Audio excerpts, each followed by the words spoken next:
Magma is rising in Askja. Askja is a region in the central parts of the Iceland. It receives less rain than the rest of the country because it's in the rain shadow of the central range. And the magma is gathering there since the 2010. We have noticed that. Our seismogram shows a renewed activity. Magma is rising there all the time. The discontinuity you see there in the tremor chart, I believe that this is not due to the failure of the devices.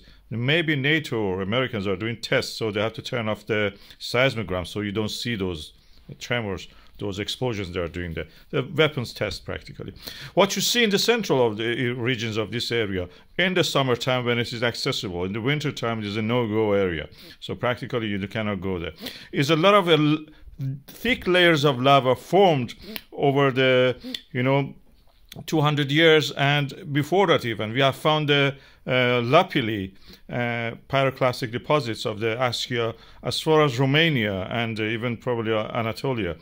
And that's the reason this volcano is important. If it erupts, it would create a lot of chaos in the aviation in those areas. So that is the reason we keep monitoring this area. As you can see in these charts, one of these craters, numerous craters exist there, shows the sign of actually magma rising. It's not an imminent threat of the eruption, but the magma is rising there continuously. It needs more mass, more pressure, gases, volatiles, to actually create a subplinian eruption in that region. And that can actually be something violent that we have to worry about. Askja, compared to other volcanoes, as you can see here, is going to create a huge ash cloud which rises to the stratosphere if it faces the right conditions. So there is something to look at here for the future.